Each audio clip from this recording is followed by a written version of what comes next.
இப்பொழுது ரவா தோசை செய்வது எப்படின்னு பார்ப்போம். ஒரு பவுலில் 1 கப்பு ரவா,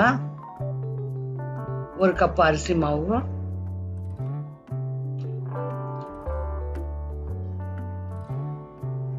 அதோட 1 ஸ்பூன் கோதுமை மாவு. யூஸ்வலாக எல்லாரும் மைதா மாவு தான் சேர்ப்பாங்க. நான் மைதா மாவு நல்லது இல்லைன்னு சொல்லிட்டு கோதுமை மாவு சேர்க்கிறேன். நீங்க வேணும்னா கூட மைதா மாவு சேர்த்துக்கலாம். 1/2 ஸ்பூன் மிளகு, சீரகம் 1 ஸ்பூன், கொஞ்சம் பொடியா நறுக்கின பச்சை மிளகாய் 2, கொஞ்சம் கொத்தமல்லி, இஞ்சி பொடியா நறுக்குது,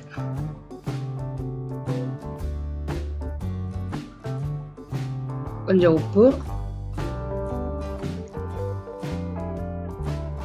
1 கப்பு வெங்காயம் பொடியா நறுக்கிக்கணும், ஆம்லெட்க்கு போடுற மாதிரி, தயிர் 1 ஸ்பூன்.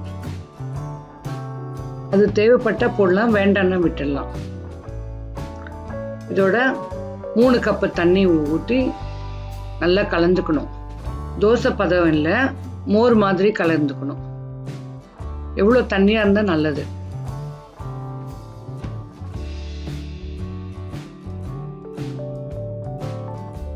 இதை கொஞ்ச நேரம் ஊற வச்சிடணும்.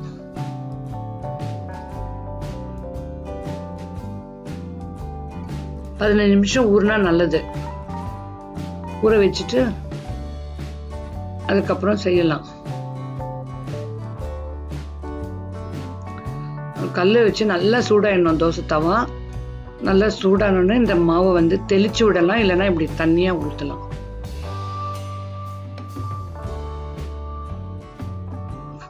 அப்புறம் சிறிது நேரம் கழித்து எண்ணெய் ஊற்றிக்கலாம். வேண்டுமவங்க நெய் கூட ஊற்றிக்கலாம். இது நீங்க அவசரமா எப்பயாச்சும் செய்யணும்னா இது இன்ஸ்டண்டா செஞ்சுக்கலாம். இது மொத்தமே ரெடி பண்றதுக்கு ஒரு 1/2 மணி நேரத்துல நம்மளுக்கு ரவா தோசை ரெடி ஆயிடும். சம்டைம்ஸ்ல டிஃபன் என்ன செய்யலாம்னு யோசிப்போம்ல, அப்போ அந்த டைமுக்கு இது அவசரத்துக்கு இது ரவா தோசை. இது ஒரு பக்கம் வெந்தா போதும், திருப்பி போடணும்னு அவசியம் இல்லை. செஞ்சு எடுத்துக்கலாம், பிளேட்ல மாற்றிக்கலாம். இன்னொரு ரவா தோசை இப்போ எப்படி போடுறதுன்னு காமிக்கிறேன்.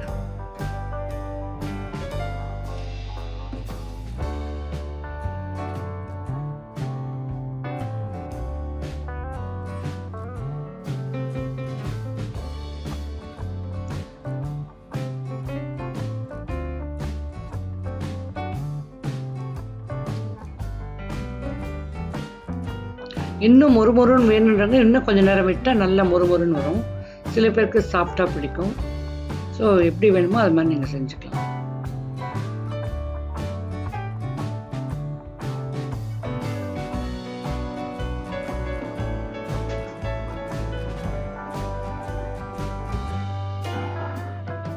இப்பொழுது இதுக்கு தேவையான சட்னியை சொல்கிறேன். கோகனட் சட்னி செய்வது எப்படின்னு காமிக்கிறேன். 1/2 தேங்காய் எடுத்து பொடியா நறுக்கி, அதோட இஞ்சி 1 துண்டு, ஸ்மால் துண்டு, பச்சை மிளகாய் 2,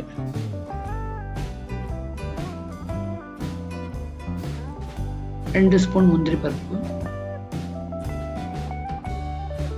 2 ஸ்பூன் உடைச்ச கடலை,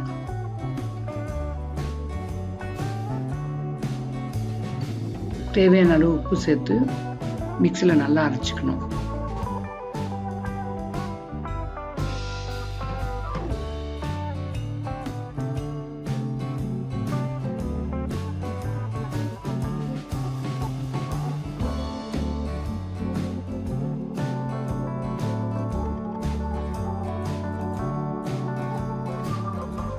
அதை தாளிக்கிறதுக்கு ஒரு சின்ன வாணலி வச்சு அதில் 1 ஸ்பூன் எண்ணெய் ஊற்றிக்கணும். எண்ணெய் நல்லா காஞ்சோடனே கடுகு சீரகம் போட்டு அது பொரிஞ்ச உடனே அதில் கொஞ்சம் கறிவேப்பிலை போட்டு இறக்கணும். இதை சட்னியோட சேர்த்துட்டா சூப்பராக இருக்கும்.